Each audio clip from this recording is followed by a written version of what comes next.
I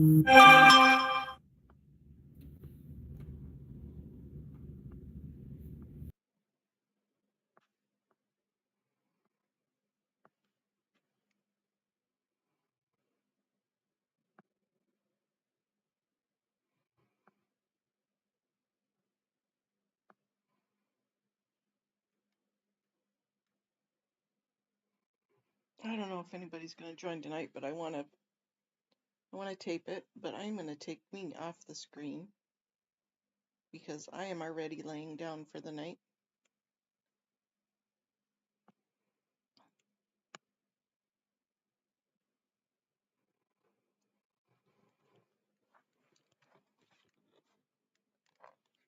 And if nobody shows up tonight, no big deal. No worries, but I do want to record it.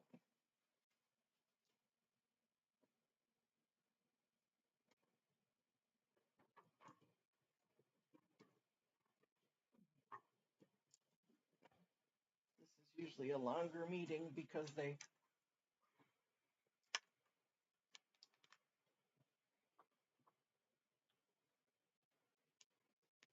always take care of all their business before they do public comment. So it takes forever to get through this meeting.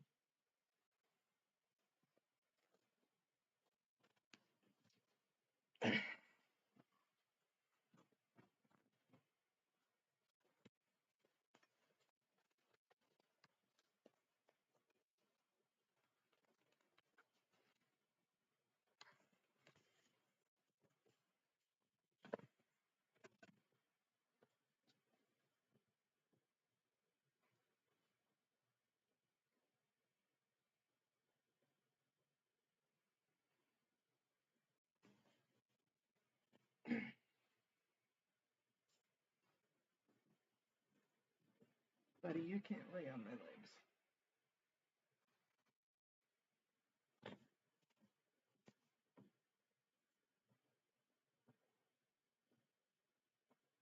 Okay, watch out. Watch out.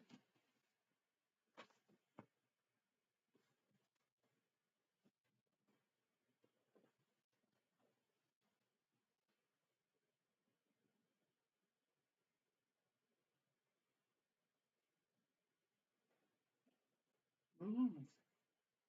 Chris, move.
this huge fucking case that's fucking building right now.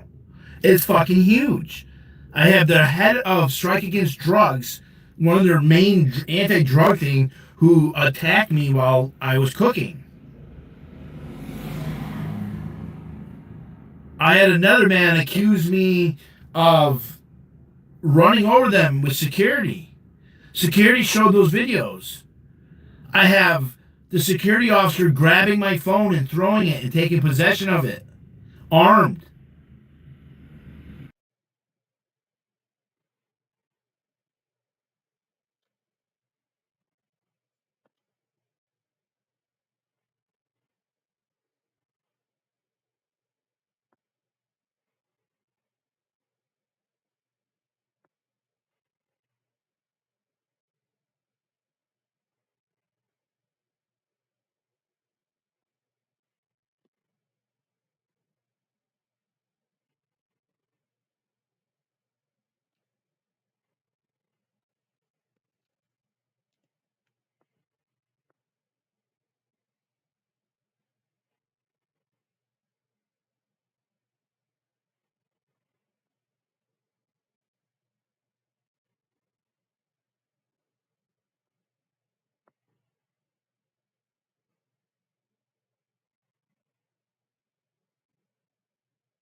I already did.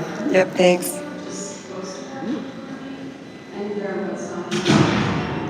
Welcome to today's meeting. We're happy to have you here, whether you're joining in person or online. We hope you'll continue to participate in whichever manner you feel most comfortable. First, we'd like to ask you to join us for the Pledge of Allegiance.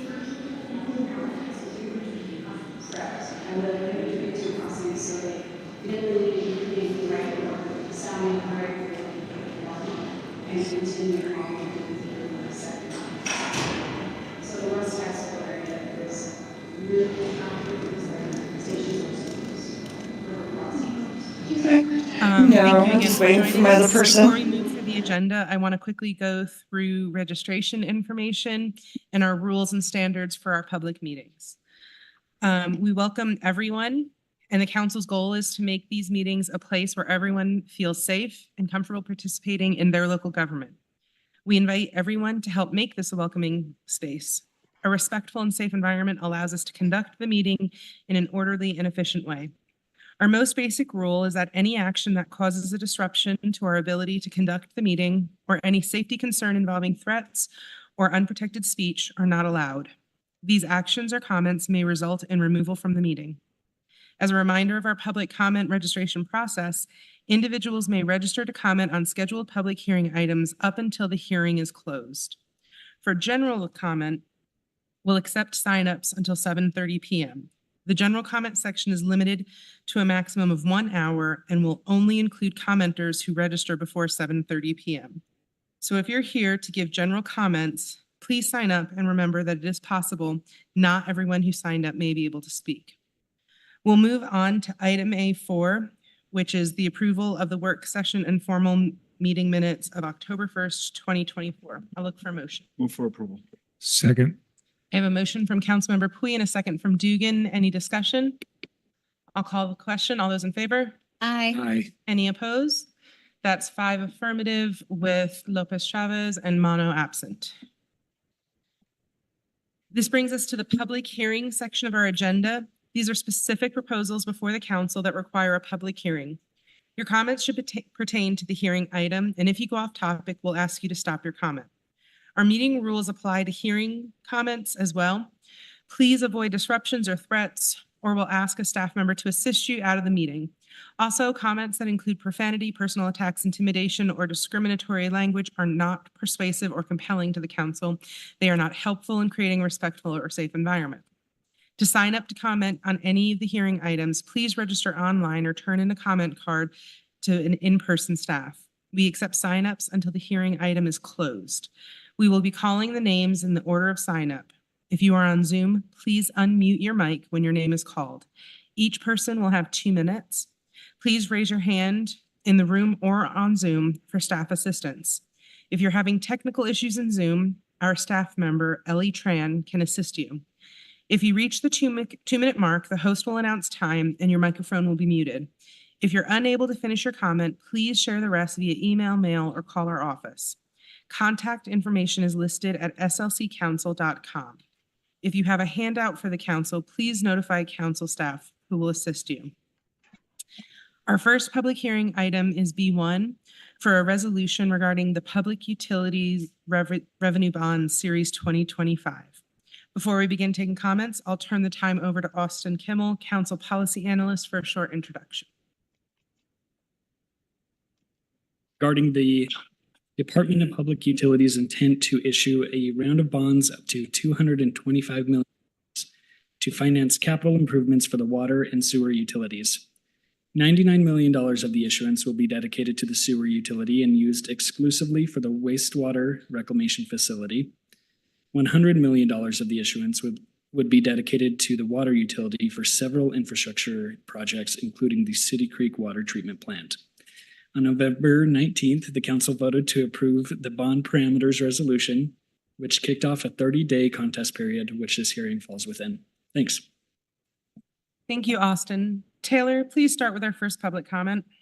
Thank you, Madam Chair. We do not have anyone registered to speak to this item. All right, I'll look for a motion. Madam Chair, I move that the council close the public hearing. I have a motion from Councilmember Dugan and a second from Councilmember Pui. Any discussion? I'll call the question. All those in favor? Aye. Any opposed? That passes unanimously with Lopez Chavez and Mono absent. Our next item is B2 for the S-Line conveyance of significant parcels public hearing. Before we take comments, I'll turn the time over to Ben Ludke, Council Policy Analyst, to give a short introduction. City Code requires a public hearing to be held before significant parcels of city-owned property can be transferred. There is nothing for the council to adopt. Only holding the public hearing is necessary to comply with City Code. Property along Sugarmont Drive between McClellan Street and Highland Drive would be transferred from the city to the redevelopment agency and then leased to the Utah Transit Authority for construction and operation of the extended S-Line streetcar route. The RDA recently transferred property along Simpson Avenue to the city, which is part of the property exchange between the two entities. Thank you. Thank you, Ben. Taylor, please start calling our commenters. Thank you, Madam Chair. We do not have anyone registered to speak to this item. Madam Chair, Yes, sir. I move that the council close the public hearing. Second. I have a motion from Councilmember Pui and a second from Young. Any discussion? All those in favor? Aye. Any opposed? That passes unanimously with Lopez Chavez and Mono absent. Our next item is B3, an ordinance for the budget amendment number 2 for fiscal year 24-25. I'll turn the time over to Ben Ludke, Council Policy Analyst, for a short introduction. There are 32 items in budget amendment number 2, with total expenditures over $73 million. Some of the largest items include $26 million of revenue and expense in a new fund for the downtown Capital City Revitalization Zone 0.5% sales tax increase. There's also $14 million for new vehicles across multiple departments, and $3.5 million for repairs to city buildings that were damaged in the March 2020 earthquake. The updated staff report and the administration's revised transmittal are both available in today's meeting packet. The council's budget webpage is updated regularly. It can be found at tinyurl.com/SlC-FY25. Thank you. Thank you, Ben. Taylor, please start calling our commenters. Thank you, Madam Chair. We have 2 people registered to speak to this item. The first will be Chris Norwood, followed by Almeida Yangui. Chris is here in person.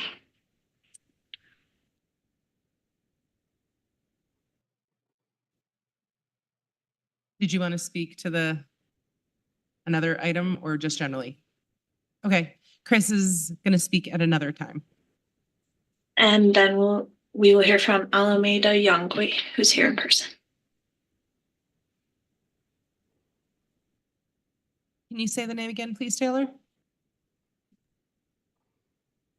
Almeida Yangui.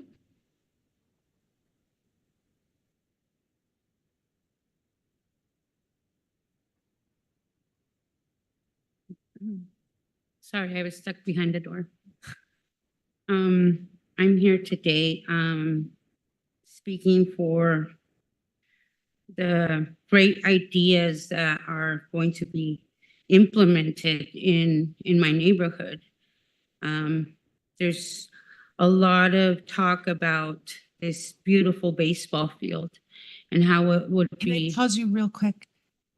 Is it okay? Should I ask her to wait till the next one? You want to speak at the next hearing, not this one? Can we make sure we'll call you up at the next one? This is for a different issue. Thank you. We want to hear from you. We will hear from you. I promise. Okay. Anyone else who wants to speak to budget amendment number 2? Okay, I'll look for a motion. Madam Chair, I move that the council close the public hearing and refer the item to the future date for action. Second. I have a motion from Councilmember Dugan and a second from Morton. Any discussion? All those in favor? Aye. Aye. Any opposed? That's unanimous with Lopez Chavez and Mono absent. Okay, now we're going to move on to what I suspect is the main event for the evening. It's item B4, an ordinance for the Jordan River Fair Park District zoning map and text amendment. My West Side friends, this is where you're going to come up and speak.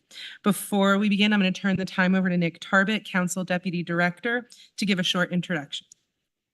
This continued public hearing pertains to a proposal that would amend the city's zoning ordinance in the following ways: creating a new zoning district known as the Jordan River Fair Park Zoning District, rezoning parcels along North Temple at approximately 1500 West to the JRF zoning district.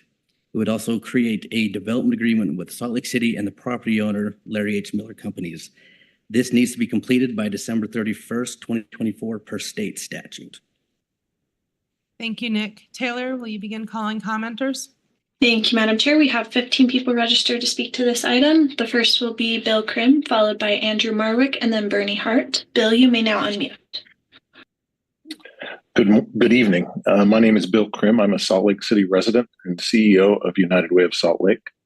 We work in close partnership with the Salt Lake Center for Science Education in Rose Park, and I'm also a board member of the Nettie Gregory Center on the west side.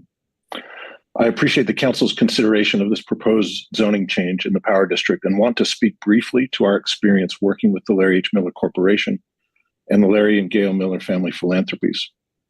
For more than a decade, we have worked closely with Gail Miller, her family, and the LHM companies to improve opportunities and educational outcomes for young people in Salt Lake City and in other communities within Salt Lake County. They have demonstrated at every turn and in every opportunity a deep commitment to being partners in the work, not simply investors, and to valuing the voice and experience of other partners with whom they work and of the community. I've seen the same approach in their work to address homelessness, provide mixed income housing options, and improve the health and well-being of the people in our state. In my observation, the deeply held core values and commitment to doing right by the people of our state and of Salt Lake City specifically are uniquely present and visible in Gail Miller and her family, in their philanthropic efforts, and as well as the business dealings of the Larry H. Miller Corporation. I can't think of a better development partner that is more responsive, more committed to, and more driven by a larger vision of what is right for the community and our state than the Larry H. Miller family and corporation. Thank you. Next will be Andrew Marwick, followed by Bernie Hart, and then Eric Rohn. Andrew, you may now unmute. Okay. Thank you. The Fair Park and Power District rezoning. This is a prime site between downtown and the airport. This is the front door for the 2034 Olympics. Most visitors, virtually all visitors to the 2034 Olympics, will be flying into the airport and coming through this area. It's only 2.3 miles between I-215 and the Front Runner Station and North Temple. The tracks is already in place with 4 stations. Transit is there and ready to go. There's an excellent highway access off of I-15, I-215, and I-80. This site is currently terribly underutilized. This is basically could be the front door for many visitors to Utah and as well as Salt Lake City. In terms of subsidizing the construction of a baseball stadium, the zoning gives a lot of value to the Larry H. Miller Group. Major League Baseball itself has very little leverage at this point. 2 Major League Baseball teams are currently playing in very small minor league stadiums for 2025, the West Sacramento Athletics and the Tampa Rays. This is unprecedented in the modern baseball since 1900. Kansas City Municipal and Milwaukee County Stadium were ready to go. They had hosted the A's and Braves in the 1950s. The closest to the current situation was Seattle's Six Stadium in 1969 with 25,000 seats. The team, Seattle Pilots, lasted 1 year, went bankrupt, and moved to Milwaukee. I agree that there should be the zoning. I agree with the zoning amendment. However, excessive subsidies for a baseball stadium should be reconsidered. Thank you. And next will be Bernie Hart, followed by Eric Rohn, and then Jenny Mayer Glenn. Bernie's here in person.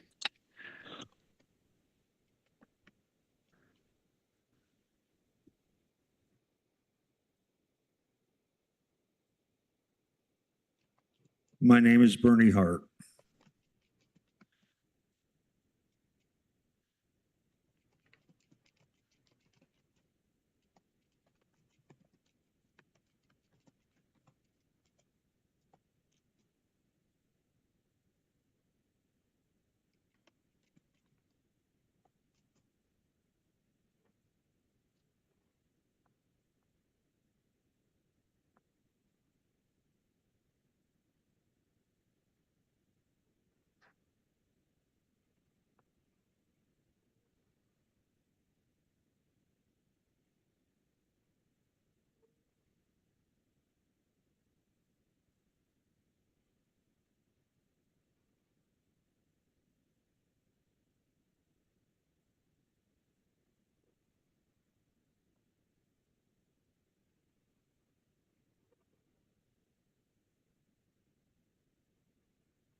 Thank you.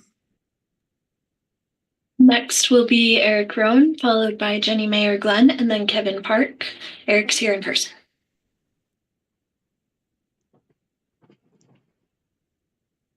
Fact to follow.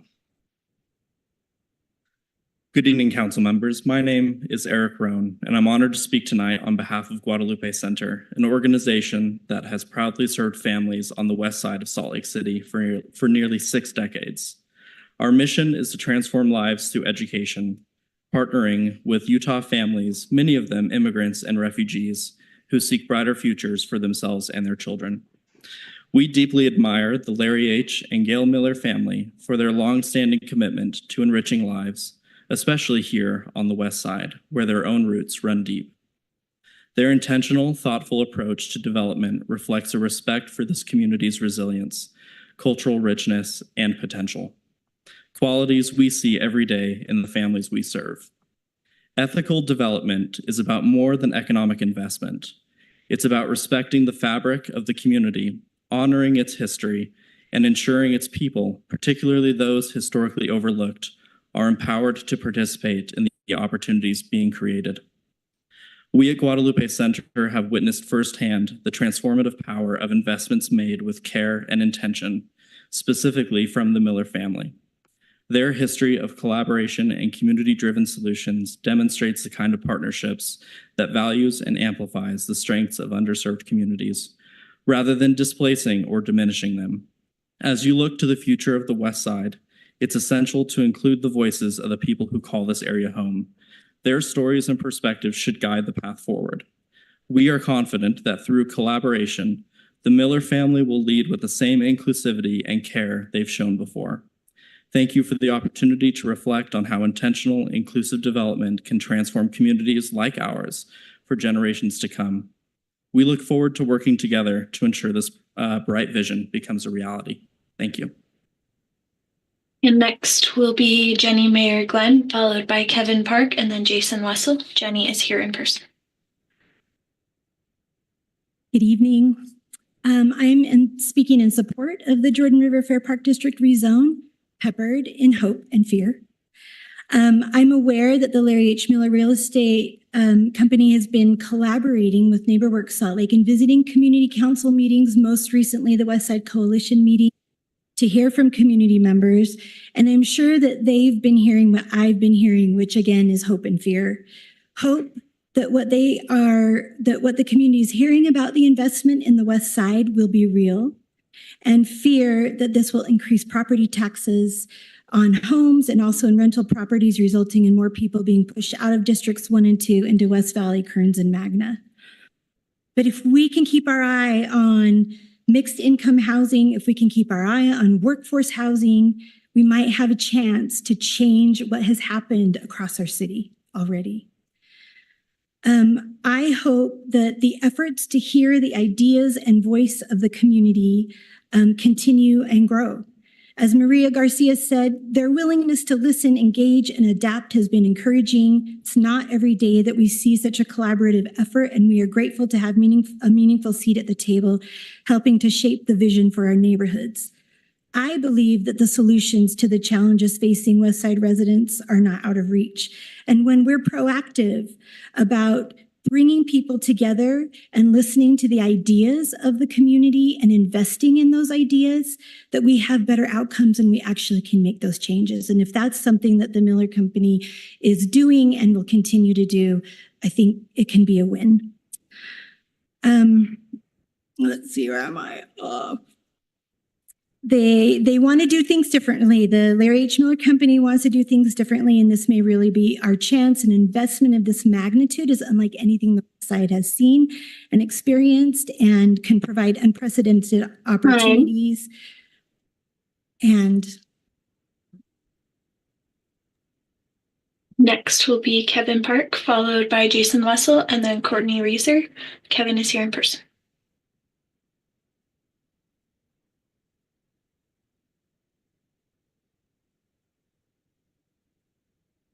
Good evening, and thank you for giving us the opportunity to speak today. My name is Kevin Park. I am a resident, 25-year resident of Rose Park community. I am also chair of the Rose Park Community Council. I'm speaking for myself tonight. Salt Lake City's West Side is a diverse and vibrant community made up of several unique neighborhoods. As residents of the West Side, we love our community and our neighbors, but we do have our issues. We are bordered by freeways, refineries, gravel pits, international airports, and an inland port. As a result, we have the poorest air quality in the city. We have shorter lifespans and worse health outcomes than those of our East Side neighbors. We have long been promised that North Temple would be a grand boulevard as an entrance to the city.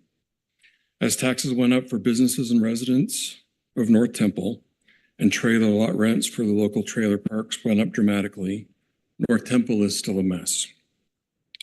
We are excited about the development of the Power District, and as an ardent baseball fan and former Rose Park baseball dad, I'm excited for the potential of Major League Baseball.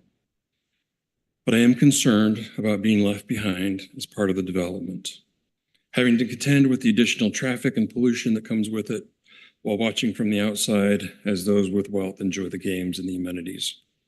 Will any of the residents or their children be able to afford housing in the developments, or any of the activities? As a resident of Rose Park, I watched as the homeless population and influx of drugs made its way to my neighborhood after Operation Rio Grande. I understand that the Miller Group has a plan to address these issues. Will those issues just be addressed in that area, and will the crime and homelessness continue to be pushed into our neighborhoods? Can we afford to attend the games? Time. Next will be Jason Wessel, followed by Courtney Reeser, and then David Galvin. Jason's here in person.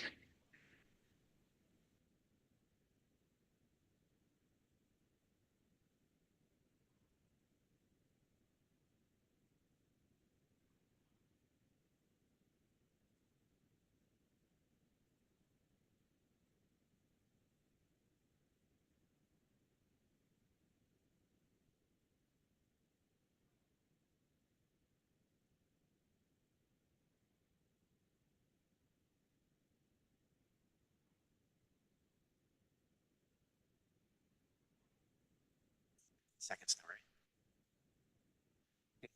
So my name is Jason Wessel. I'm here in my capacity as the Vice President of the West Side Coalition. There's probably not a single issue that we spent more time discussing over the last year than this. So I would like to say our approach is probably cautiously optimistic. The West Side Coalition supports the development of the Power District and the efforts to bring a Major League Baseball to our neighborhood. The West Side has long shouldered the industrial burdens of the city and the state growth while being denied many of the benefits. It's exciting to finally see a project being aimed at bringing people, businesses, dining, and entertainment to the center of our community.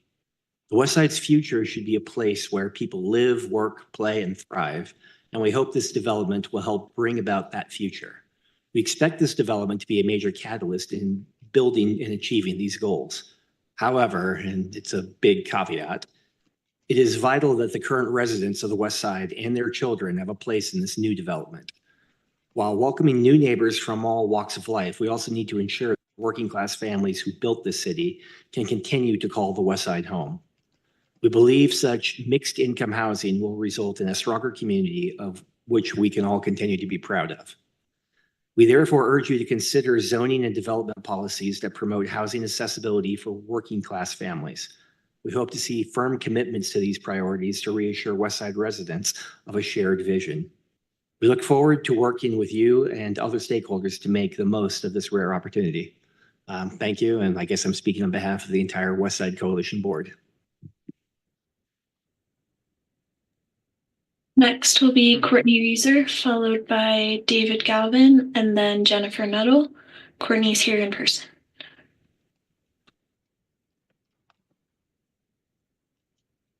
Hello, my name is Courtney Reeser, and I am the Vice Chair of the Rose Park Community Council, and I am here to speak on behalf of the Rose Park Community Council.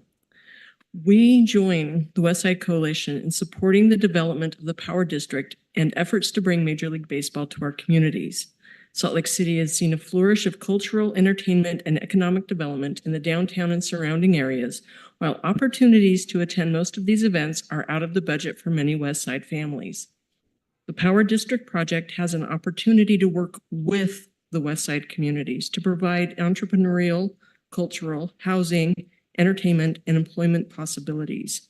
We are excited to have a project working to develop the area as a gateway into Salt Lake City. The prospect of mixed income housing encourages people and families to put down roots in the communities and invest in their futures in Salt Lake City.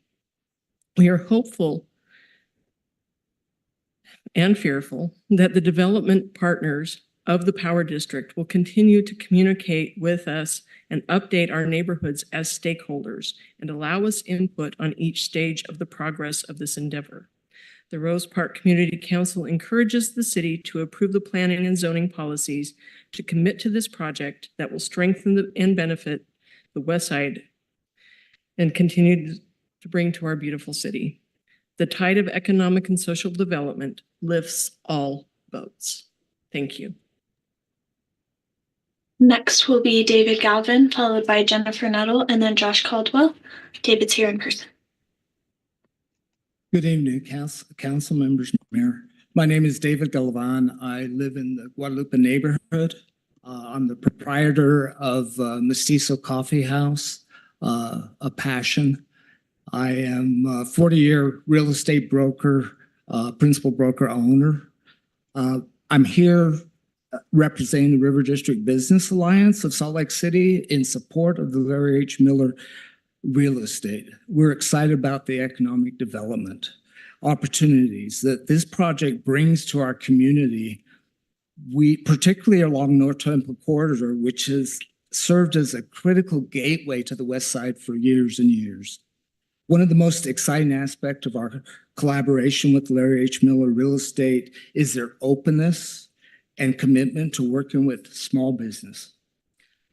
Salt Lake City is a beautiful city, and attending events here, living here, working here is the backbone of small business for the heart of our city. Supporting this growth is a success that will ensure this development uplifts everyone, not just the few, not just those that are engaged financially with it. We're thrilled to see the Miller Group prioritizing spaces and resources that empower small business. They've listened, they've been respectful, and we hope this ensures that the project reflects the needs of the community and people who live and work here.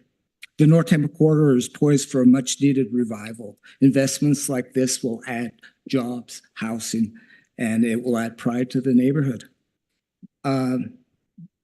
We think the future is sustainable, equitable, and inclusive. We see the future of the West Side as being positive, and we hope you do too. Next will be Jennifer Nuttall, followed by Josh Caldwell, and then Thomas Stewart. Jennifer is here in person. Hello, thank you so much for giving us time to talk. My name is Jennifer Nuttall, and I am the Executive Director at Neighborhood House and also a 20-year resident of the West Side and Poplar Grove community. And I'm here to speak to this as well because we have been in the community Neighborhood House for 130 years, serving that community and providing vital resources. And we recently, well, it's actually 5 years now that we created a new building and a new space for our families because they deserve to have the best of the best. And that's always been our philosophy. And I have been privileged to work with the Larry H. Miller family and with the foundation. And they provided significant investment into that building, but then also they've been so responsive to the issues that we have faced. We are a child care and an adult daycare that's on a sliding fee scale that is able to provide that for our working families on the West Side. And every time that we have come to the Miller family and spoken with them, they really want to understand what's going on. They want to be able to help with solving the issue, not just putting a veneer on the top. And that's what impresses me about this and makes me hopeful about this investment, because I echo, what everyone else has said. Of course, we have fears of it not being done the right way. But the way that we have worked with the foundation and with the family is that they absolutely are looking at the underlying causes of the issues that are going on for us in the West Side, and that they are committed to helping us revitalize, to thrive, and to do better. And we've seen those issues go unresolved for a long time. So we're hopeful that this investment will really make a change for our community. It is a vibrant community. It is, like people have said, the heart of Salt Lake and the backbone. The Jordan River corridor is one of the crown jewels of our city. And I think with investment. Next will be Josh Caldwell, followed by Thomas Stewart, and then Tom Carter. Josh is here in person. Good evening, Council. Thank you for your time. Thanks for having us and for hosting this conversation. My name is Josh Caldwell. I'm here as an interested community member, as a representative for Mortensen, as well as a father of young sports enthusiasts. As is being discussed, this topic is important both because of the potential impact on the city at large, as well as to the state of Utah, but also significantly because of the impacts on the West Side and all the community members who live there. Mortensen, for those who don't know, leads the country in designing and building not only sports facilities, but the surrounding developments filled with commercial investments, economic drivers and residences and communities surrounding those developments. We've witnessed dozens of major sports anchor developments firsthand, both those that were unsuccessful as well as those that were very successful. We've had the opportunity to build homes, businesses, and communities across the country, and we have never seen a better opportunity for a successful development than what stands as the catalyst for community in this city and as the gateway to the capital at the Power District. As a representative of Mortensen, we stand in favor of the zoning amendment proposed for this district for the ability it provides the development team to program the development to its highest potential and highest and best use for the city and the West Side community. When done right and all of the appropriate stakeholders' voices have been heard, we have witnessed the positive impacts in communities just like this at one across the country. We know what good looks like. As partners with the Larry H. Miller Company, we are not only thrilled to support the development of this district for the betterment of the community, but also because of the vision we have seen from them time and again in favor of the communities and families across this state. Again, we fully support the vision of the Miller family and the ability to positively transform the West Side, helped in part by the zoning amendment currently up for discussion. Thank you. Next will be Thomas Stewart, followed by Tom Carter, and then Weston Porter. Thomas is here in person.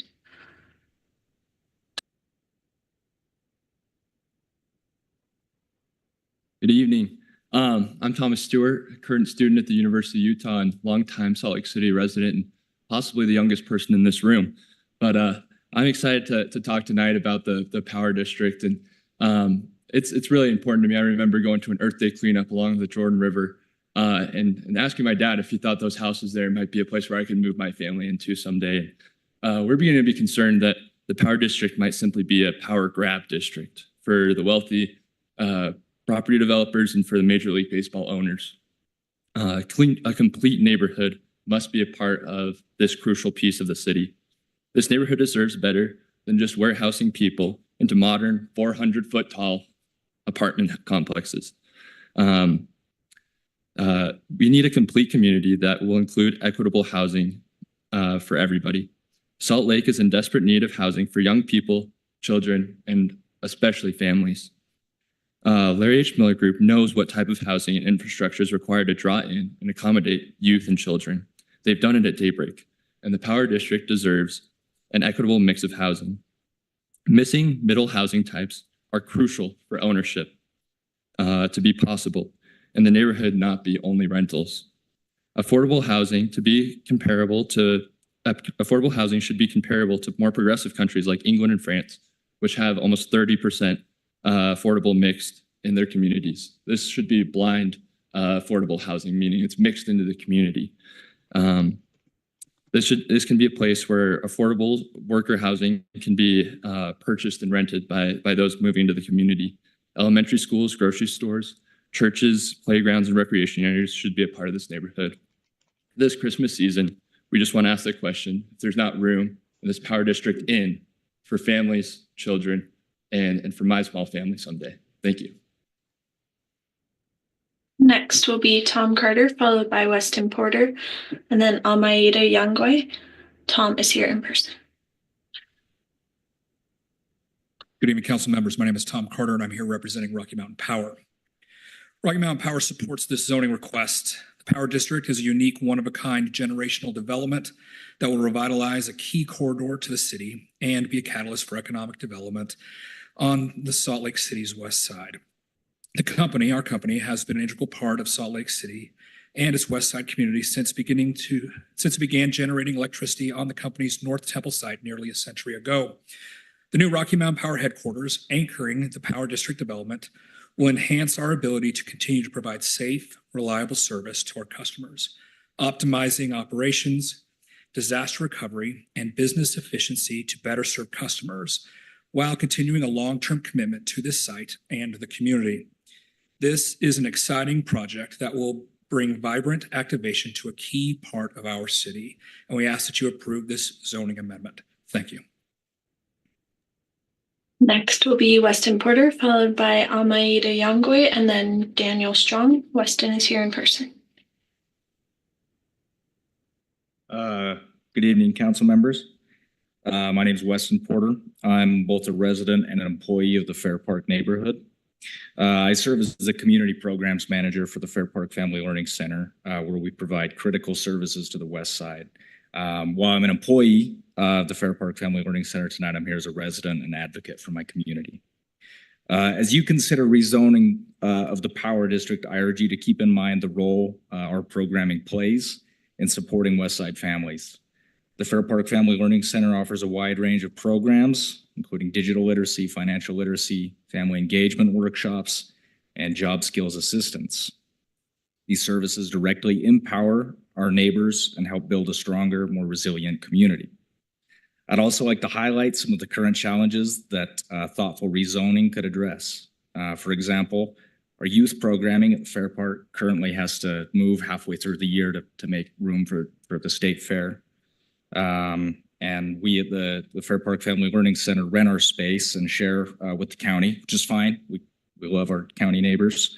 But both our programming and the youth programming in the area could expand significantly in scope and size with access to newer facilities. I encourage you to consider a vision for the site similar to the Swanson Unity Center in the Glendale neighborhood, a space where families and residents have access to vital resources, sense of community, and opportunities for growth. With intentional planning, Power District could become a hub for services and connection in Fair Park that it always has been and hopefully will continue to be. This offers tremendous potential for positive growth, but I just urge that it be done thoughtfully to preserve and support existing community assets. Thank you. Next will be Alameda Yangwe, and then Daniel Strong. Alameda is here in person.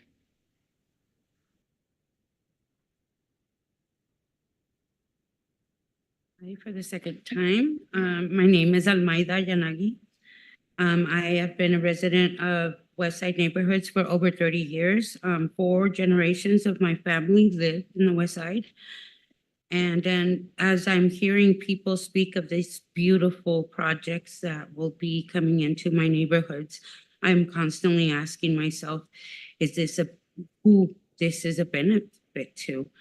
A lot of the times it is said that it is a benefit to all.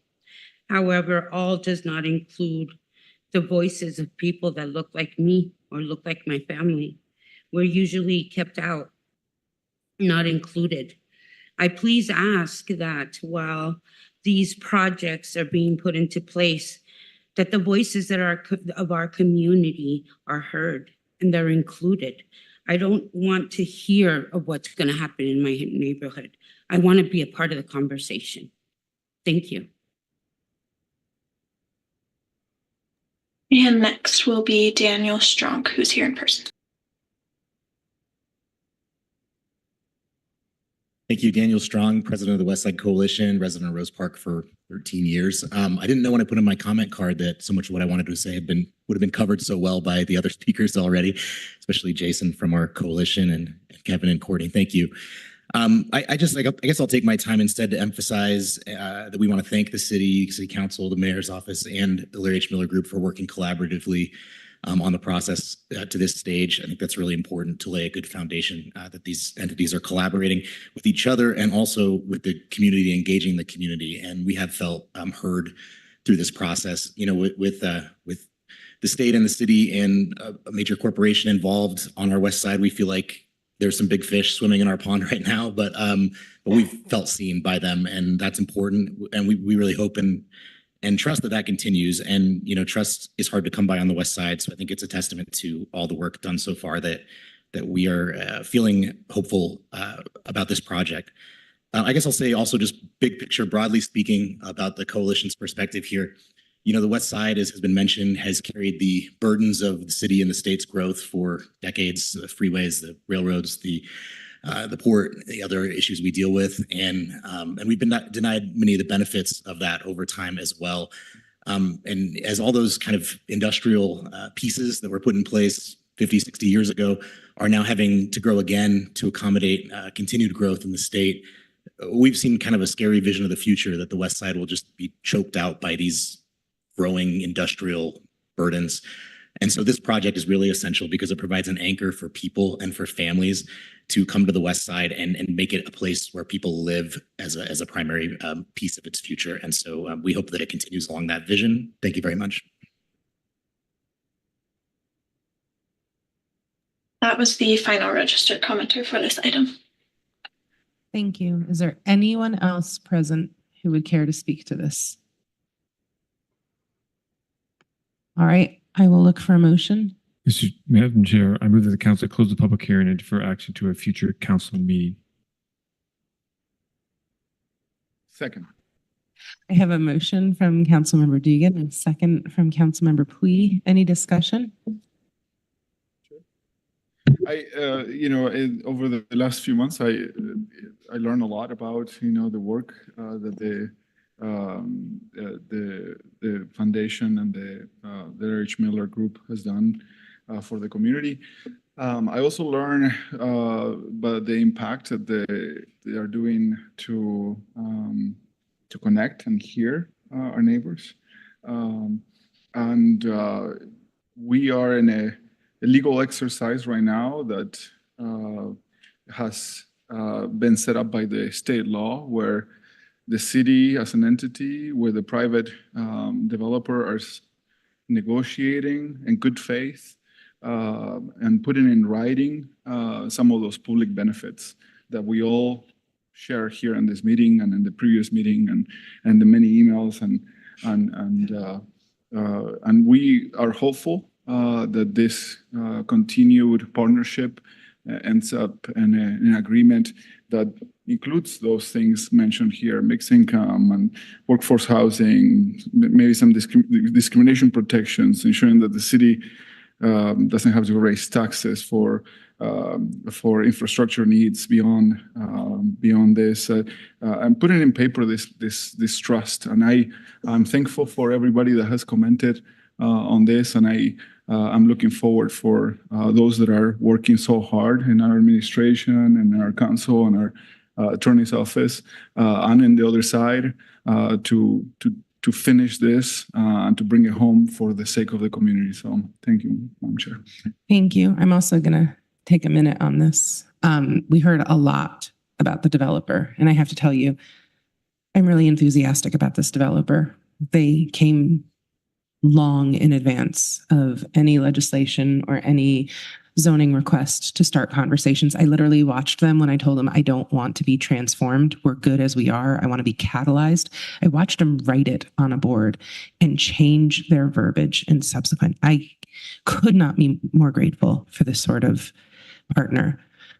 But I want to take leave in this moment to talk about the footnote in everyone's comment, which is the place that I chose to make my home.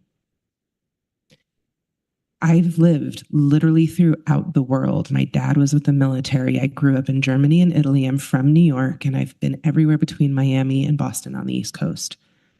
And the place that felt like home, where my roots grew, is in 84116. I have no offense to my 104 brothers and sisters. I love you too. We'll get into that on the community page later. But it is a special place. And it is a place I will give every developer gray hairs over. Because congratulations for being the people who see our untapped potential. That is an indication of your good taste.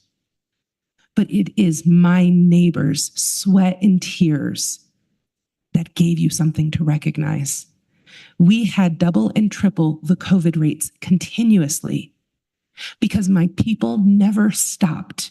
They went to meat packing plants. They restocked your grocery store shelves. They cleaned your hospitals and did the important infrastructure. And when they came home, per capita, they had lower square footage and could not isolate when the infection came in. They stayed working and they stayed sick so that you could ask us if the trails were still open for your enjoyment during COVID. I know everyone likes to tell me what their property tax does here in the city, but your $3,000 to $5,000 a year doesn't do it. You know what does?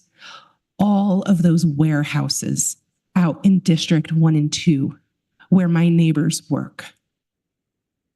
So as I sit here, I get the privilege of being in rooms with closed doors, presenting legal arguments that have been refined by people who are much smarter than me, presenting requests. I get a title that causes you to invite me to nonprofit events and to all of these places where I now have a title. My neighbors are the only reason I'm here. They put me here, and I will stay here with fidelity representing them. They are not an asterisk. They're not a lovely community. They are not an incidental cultural abnormality that happens in an otherwise homogeneous place. They are the essence of what makes Utah great. And if we're smart, they are the essence of what we will harness. They are what we will work alongside. We will not trample. We will create opportunity. This must continue to be the home of the people who make not just this city, but this state work. This must be the home where those who don't feel like the rest of the state works for them. This needs to stay our home. I'm so optimistic for what we're building. I can't believe the things that you all have entertained that I have suggested and requested. And I'm going to promise you that I'm going to keep suggesting and requesting them. I just am entitled like that. But until my neighbors stop being as fantastic as they are and as overlooked as they are, I'm going to stay here until they stop sending me to do the job. And so as we deliberate and consider, that is the energy I'm bringing to everything we do about this. That's the energy I bring when I'm on the Youth Fair Board, and it is the energy I'm going to bring to anyone else who chooses to see the excellence of the West Side. I'm fine if y'all make a few pennies. But those of us who have been here, who've been keeping it running, welcome to our home. Please be respectful. Thank you. Councilmember Wharton. Sorry, guys, we don't do that here. Sorry. Thank you. I just want to thank everybody who came and commented from the Guadalupe neighborhood. I mean, this is directly adjacent to this property, and I think that it's so important that Guadalupe's voice be included in all the considerations that we're making. So thank you to the Guadalupe residents that are here. All right. So that was a big diversion, but we have a motion to close the hearing and defer action to a future meeting. I have a motion from Dugan and a second from Pui. All those in favor? Aye. Aye. All those opposed? That is unanimous with Councilmember Lopez Chavez absent. Thank you very much. With that, we will move on to item B5, which is an ordinance for the temporary closure of a portion of 1000 West between South Temple and approximately 15 South and 1000 West. Before I begin taking comments, we'll turn the time over to Nick Tarbett, Council Deputy Director, to give a short introduction.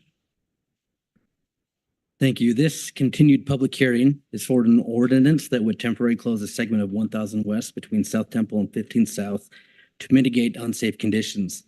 This is being done in an attempt to help to bring the Woods Cross quiet zone into compliance after the Federal Railroad Administration determined that safety systems and measures were found to be inadequate. Thank you. Taylor, please start with our first public comment. Thank you, Madam Chair. There are 5 people registered to speak to this item. The first will be Heather Bogdan, followed by Madeline West, and then John Hoff. Heather is here in person.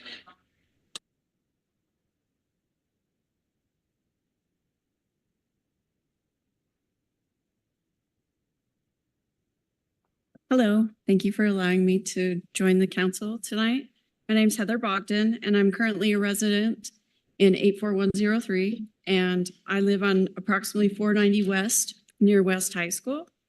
Prior to moving here, I performed lots of due diligence because of the proximity to the trains, sat outside different hours, different days, different times to see if that would be a disruption to my everyday life. And it was not, short of a little rumble. It was actually quite nice. Since the removal of the quiet zone, the trains blare horns literally 24 hours a day, 7 days a week, 1 a.m., 2 a.m., 7 a.m., 10 p.m. And I have not had personally a full night's sleep since the zone was lifted. And if it impacts me, I think of the thousands of people from Provo to Ogden that are being impacted every single day in the same way that I am. So I implore you to restate these neighborhood zones by allowing the temporary closure of the 1000 West for the good of all the citizens and that are impacted by this noise pollution. And I thank you for allowing me to be heard on behalf of so many people and for my debut in the City Council. Next will be Madeline West, followed by John Hoff, and then David Galvin. Madeline, you may now unmute. Thank you, and thank you for allowing me to speak again. I also attended the last hearing, and like Heather, would like to reiterate my support for closing the roads in order to reinstate the quiet zones as quickly as possible. Like her, I live in the affected zone and was unaware that this would be such a problem in my life. I never knew I could care this much about trains. But I also live in a townhome surrounded by apartment buildings with a 55 plus community and many young families. We also live near low income housing. And so I see my neighbors on the roads who are affected by this. I see the children that I know are struggling to sleep at night. And I know that this is something that is really harmful for a lot of people, both myself and my husband included. It's been about 2 months now since we have not been able to get a full night's sleep. The trains do run at all hours. And we would really appreciate anything we can possibly do to reinstate the quiet zones quickly. So please vote in favor of closing the roads. And thank you so much for letting us attend and speak on this issue. Next will be John Hoff, followed by David Galvin, and then Weston Porter. John, you may now unmute. Good evening, Council. Thank you for allowing me to speak. I did speak briefly at the last meeting where there was a public hearing about this issue. I just wanted to reiterate my support for passing this ordinance, getting that road closure approved, and the work started to complete the repairs or the upgrades to that crossing. Just as to add support to the other speakers, the train noise is a really severe quality of life issue. My partner and I live right on the tracks, and it's been 2 months since we've been able to get a full night's sleep. All aspects of our lives are suffering, and I'm sure that is pretty similar for all other folks that are living within at least half a mile or more of the tracks. So thank you very much for hearing me this evening. Much appreciated. Next will be David Galvin, followed by Weston Porter. David is here in person.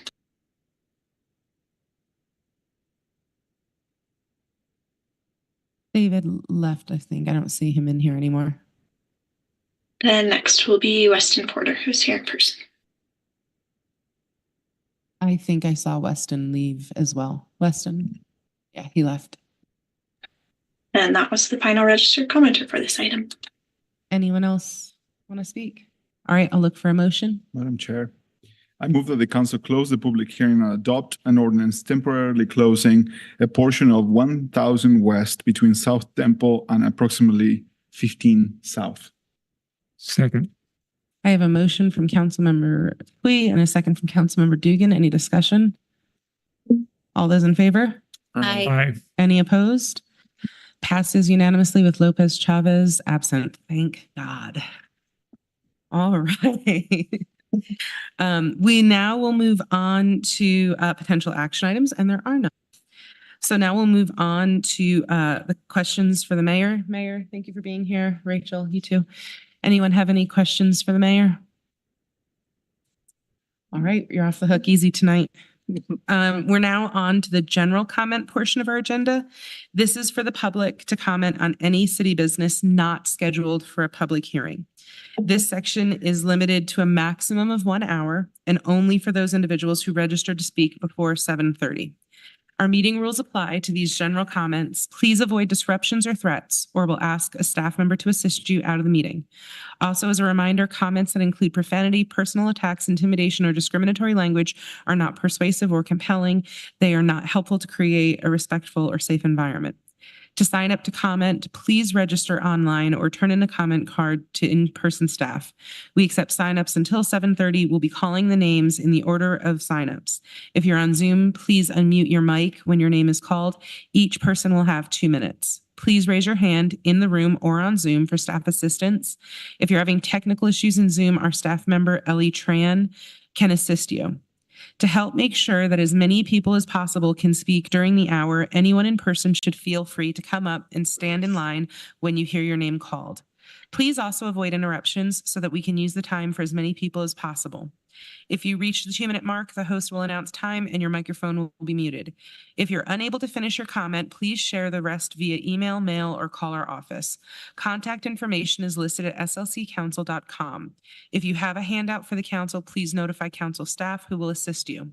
Taylor, you can begin with our first general comment. Thank you, Madam Chair. The first comment will be. I'm sorry, Taylor, we couldn't really hear that. Could you say that again? First commenter will be Ann Ruth Isaacson, followed by Andrew Marwick, and then Ben Engel. Ann, you may now unmute. Thank you. My name is Ann Ruth Isaacson. I live in District 4. I want to comment on Title 18. We have a lot of issues in the East Downtown neighborhood with buildings that developers have bought and are not yet under construction, possibly not yet in permit. And they are basically left neglected. The lawns are not maintained. Sorry. And my dog walker just showed up. Anyway, what happens is they don't maintain the lawn, they don't maintain the properties. We have a lot of broken windows, and we have homeless going in and out, and we have constant risk of fires. There was just another fire downtown in a vacant building last night, and now it's being demolished. That's the 5th one in recent recollection, and they're all in properties that are developer owned and not maintained. I heard the video from May 30th and the comments today. I note that the council doesn't want the fees to be over $15,000 a year so it can stay in small claims court. Please keep in mind to these developers building hundreds of $1 million projects, $15,000 a year is worth it for them to do nothing and not maintain it. And I ask you to make the fees and fines relevant to what the value of the property is so they stop behaving this way. Thank you for listening to me. I apologize for the dog bark. And next will be Andrew Marwick, followed by Ben Engel, and then Marv Hamilton. Andrew, you may now unmute. Okay, thank you. The Rio Grande plan versus the Smith Entertainment Group proposal for the Delta Center and Entertainment District is an interesting comparison. Which one will be more beneficial for Salt Lake City in the long run?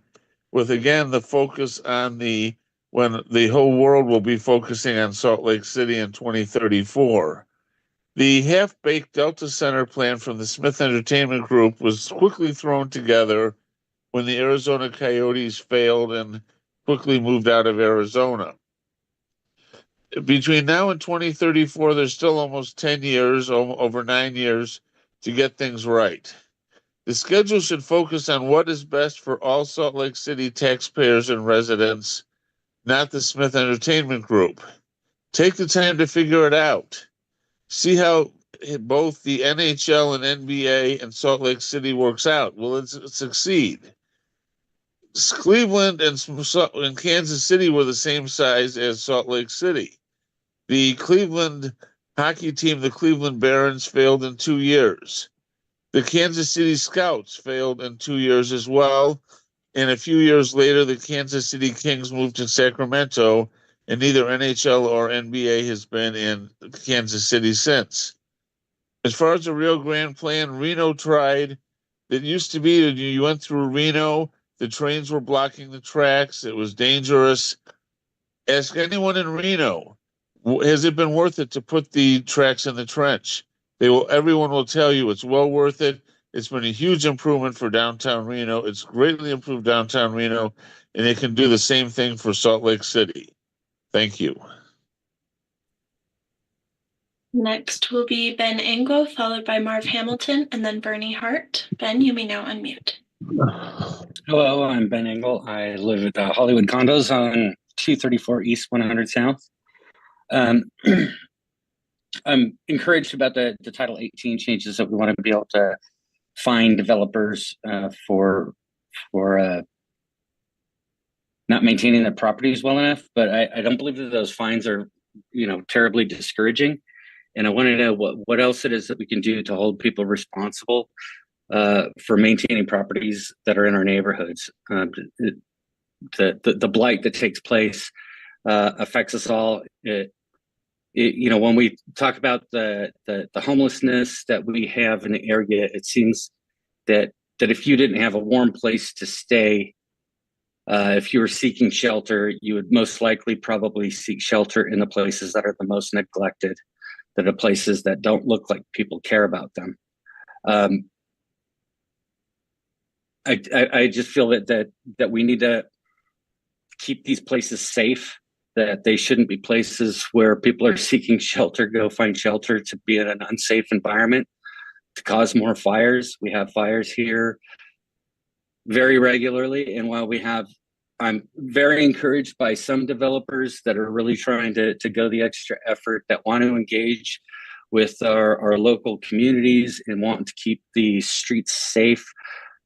I remember hearing about the old public safety building and the remodeling that they wanted to do there, and that they were going to do ground level activation. And if they could only get started on that and get the approval to do that we could activate that space and make it much safer. But I haven't seen any movement on that. It seems that the building is still just neglected and fenced off, and it's just another place for garbage and fires to collect. We also had the Chateau Normandy that burnt down a couple of times, and I guess there's an investigation there. These are just ongoing problems. Thank you. Next will be Marv Hamilton, followed by Bernie Hart, and then Hillary Jacobs. Marv is here in person. My name is Marvin Hamilton. I'm a Salt Lake City native, a Vietnam veteran, a mental health professional. I want to thank you all and congratulate you on Salt Lake City's recent national recognition as a welcoming city.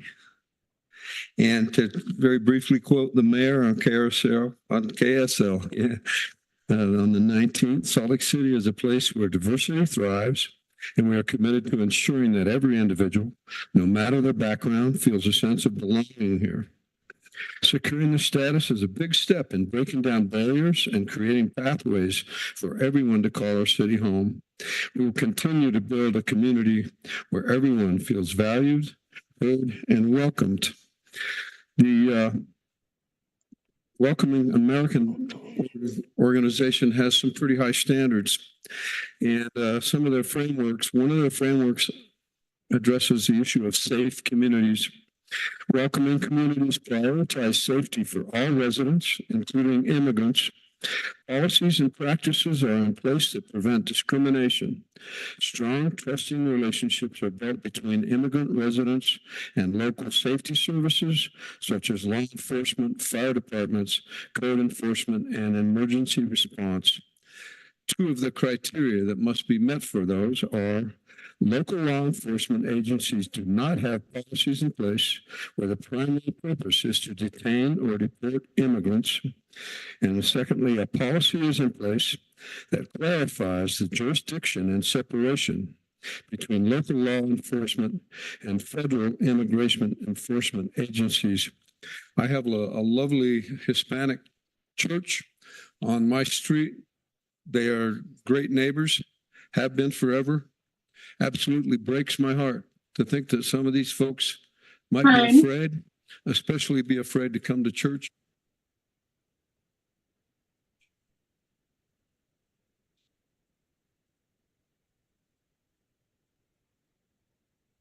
Next will be Bernie Hart, followed by Hillary Jacobs, and then Chanel Hill.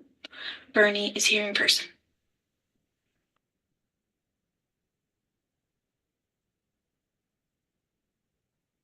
My name is Bernie Hart.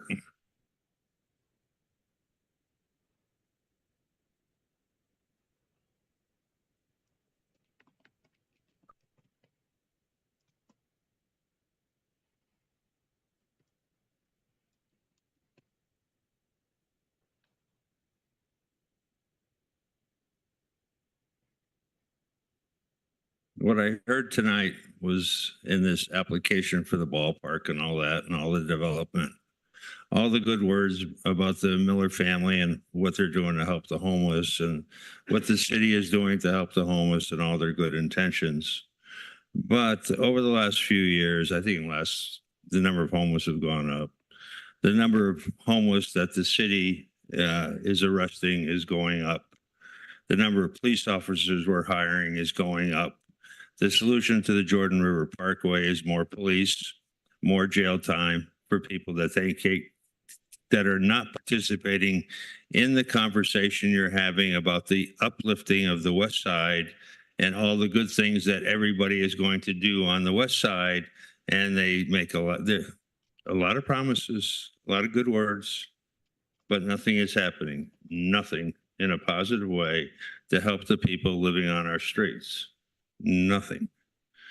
We're going backwards. And how the Miller family and all the people that are donating all their monies to a cause that where the money is not helping anyone when it comes to numbers, of course, individuals, but the problems are just getting worse. So I'm tired of the pretending and the words that mean nothing and the promises that are unmet and unkept and made by people that are benefiting by whatever goes on in the city. So, yeah, thanks. Next will be Hillary Jacobs, followed by Chanel Hill, and then Debbie S. Hillary is here in person. Hi. Hello, Council and Mayor. My name is Hillary Jacobs, and I'm a resident of Salt Lake City. Save Our Foothills continues to collect petition signatures and cards that we deliver to the mayor with regularity. And here are just some of them that I've got here for you. The signees ask that Salt Lake City take steps to protect the foothills by completing essential scientific and cultural studies prior to taking actions that will impact our fragile public lands. Why am I making this delivery here at the City Council meeting instead of directly to the mayor's office? So that you can see that people across the city, as well as visitors from around the world, recognize the intrinsic value and beauty of these extraordinary foothills and continue to advocate for environmental protections. The stack you see here is only a fraction of what we have and continue to collect.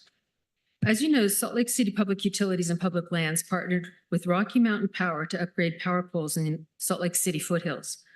This has resulted in unprecedented damage to the foothills slopes and ecosystems and caused an increasing distrust of the city's ability to manage natural lands without negative impacts.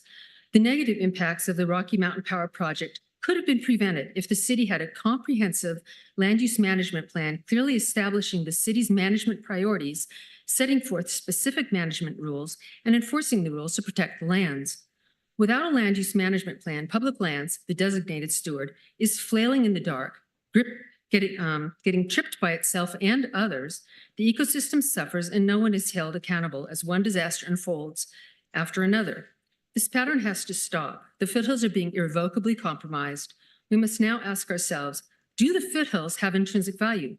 Or is their value measured only by our immediate gratification as we challenge the ecosystems and the flora and fauna? If we don't recognize their intrinsic value, what have we become? The city needs an expert land use manager, a dedicated steward of the foothills natural lands who will advocate tirelessly for the fragile ecosystems that it seems too many now take for granted. Thank you.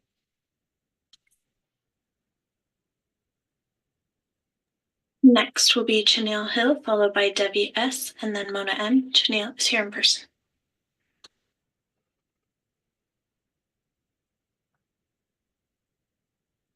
Yeah, right there.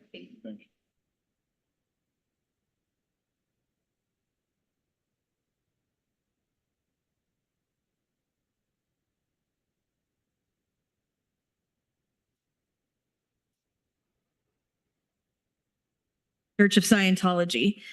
Let me take you back to March 5th, 1989. Gary Don Bills, a 32-year-old man who was in desperate need of psychological help.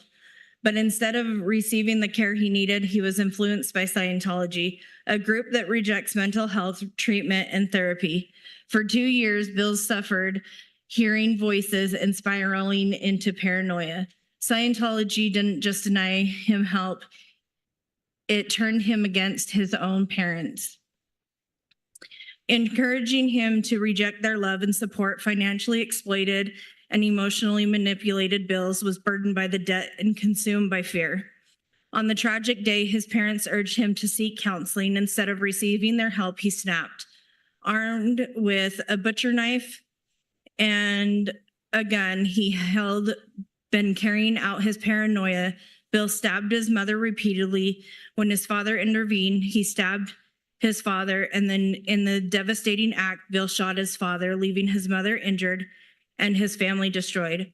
Bills later admitted to the Utah Board of Pardons that he might have never committed the act if it wasn't for the influence of Scientology, an organization that stripped him of his humanity and means to heal. He pled guilty and mentally ill of manslaughter and was sentenced to 1 to 15 years in prison. This isn't just a tragic story from the past, it's a warning to our future. I urge the City Council to investigate and stand against the organization like Scientology that poses a threat to the public safety.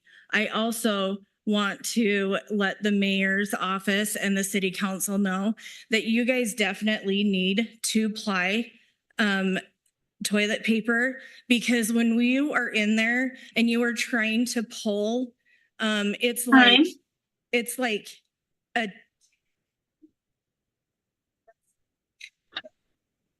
Next will be Debbie S., followed by Mona M., and then Chris Norwood. Debbie is here in person. I'm going to try to do this without my written notes. So I'm here to talk about the brontosaurus in the room. We've been here coming about Scientology for a while, and we've come to realize that it's a much bigger issue than one religion. It's a worldwide issue. And so we have started a nonprofit called SAFE, and it stands against fear and exploitation. So the brontosaurus in this room, we all know what goes on in southern Utah with the polygamy, but nobody's allowed to talk about it. I'm about to make y'all real uncomfortable. We all know about the Kingston clan, yet we let it continue to go on. We know who the AUB are, and they just get bigger and bigger every year. Are you aware that Scientology has 25,000 parishioners? That's it, just a small group. There are 11,000 Kingstons in Salt Lake City. 11,000. When are you going to do something about it? Or are we just going to let it continue? There are 30,000 in FLDS church in Southern Utah. When are we going to do something about that? When are we going to stop Warren Jeffs from talking to his parishioners and sending down declarations to Southern Utah right here in the prison here in Salt Lake? Because he's still leading them.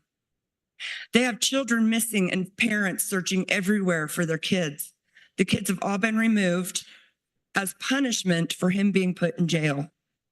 The children are somewhere in Texas or North Dakota. When are we going to do something about this? I'm sorry that the big secret's out, but all of you know, everyone in this room knows exactly what they've been doing, and we're ignoring it. And they're at 11,000 in Salt Lake. It started with 7 brothers and sisters 150 years ago.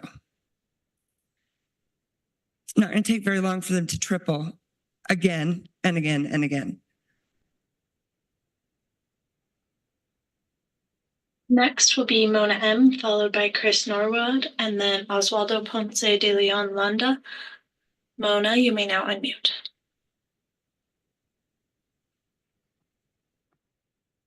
Thank you. Can you hear me now? Yes, we can hear you. Thank you. Thank you for the opportunity to speak. First off, I'd like to commend this council for always conducting this meeting with great professionalism. Your dedication to the people of Salt Lake is evident. Second, I call each council meeting to advocate for our children, those that cannot speak for themselves. I remind you that I'm not here to protest a religion, but to demonstrate against the abuse that results from it. What every Scientologist is told every time they do a session is, I quote, "While we cannot guarantee you that matters revealed in this list will be held forever secret, we can promise you faithfully that no part nor any answer you make here will be given to the police or the state. No Scientologist will ever bear witness against you in court. High control groups, i.e. cults, groom our children. Scientology is like the priest wearing beautiful robes, giving blessings to his congregation, having Christmas pageants and parades, but behind closed doors violating children. Scientology has, is, and will continue to violate children until you stop it. The words, "please do something before it's too late," is too late. The evidence of people with injuries is abound. We have a list of over 200 brave survivors that have come forward. In reality, it's actually in the thousands. Scientology abuses children, tears families apart, and is a wolf in sheep's clothing. Kids cannot consent. Thank you, and I yield back my time. Next will be Chris Norwood, followed by Oswaldo Ponce de Leon Landa. Chris is here in person. Good evening. After all the issues I've heard tonight, ours frankly pales in comparison. So I appreciate the passion that we've heard tonight. This is an issue that's important to our neighborhood. So I live in Liberty Wells, which is in the 5th District. And this is pertaining to the 800 East Byway project. Originally, we were shown plans that showed a thoughtfully designed byway with greenery. It's going to be safe for pedestrians and bikers. And about a year ago, they installed concrete roundabouts and bulbouts that had no greenery, landscaping rocks. It did not look like the original plans. 2 particular issues to raise for these. One, the roundabouts are not centered in the intersections. I'm not sure how that happened. If they didn't measure, they're not centered. It's very odd.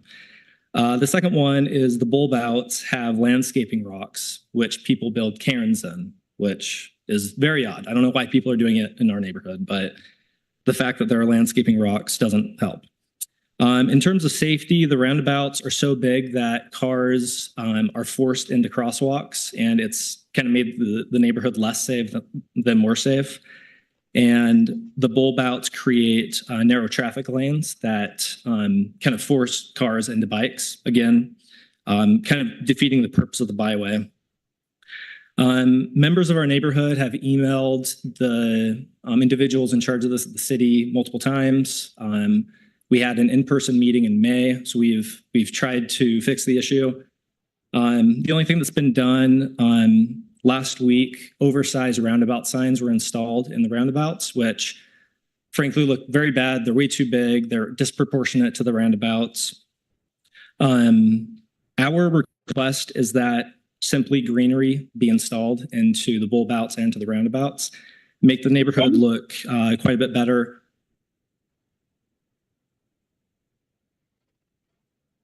Next will be Oswaldo Ponce de Leon Landa.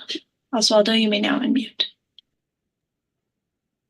Hi, City Council. My name is Oswaldo, and I'm a resident of District 4. I wanted to speak tonight regarding Governor Cox's recent announcement that he plans to aid with the incoming presidential administration's plans to escalate deportations in the country. This decision raises serious concerns for our immigrant communities in Salt Lake City and the values of inclusivity and humanity that we stand for. It has been 1 week since his social media statement, but I have yet to see a response from the mayor or city council, and I find this extremely concerning. Does the city council have plans or statements addressing this policy? Will the city take action to protect its immigrant residents and ensure they feel safe in their communities? Beyond this being a significant economic disruption, it is a humanitarian crisis in the making. I urge you to stand against these harmful measures and demonstrate our city's commitment to justice and compassion. I grew up in Phoenix, Arizona during some of the most vicious anti-immigrant policies, and it's not fun to live in fear like that, and I don't want that for anybody in our city.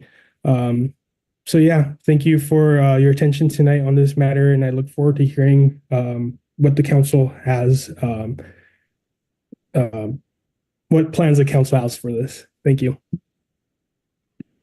That was the final registered commenter. Thank you to everyone who commented. This brings us to new business, and we have no new business. We have no unfinished business. So we are now at the consent portion of our agenda. Move for approval. I have a motion from Councilmember Wharton, a second from Councilmember Pui. Any discussion? All those in favor? Aye. Any opposed? That's unanimous with Lopez Chavez absent. We now stand adjourned.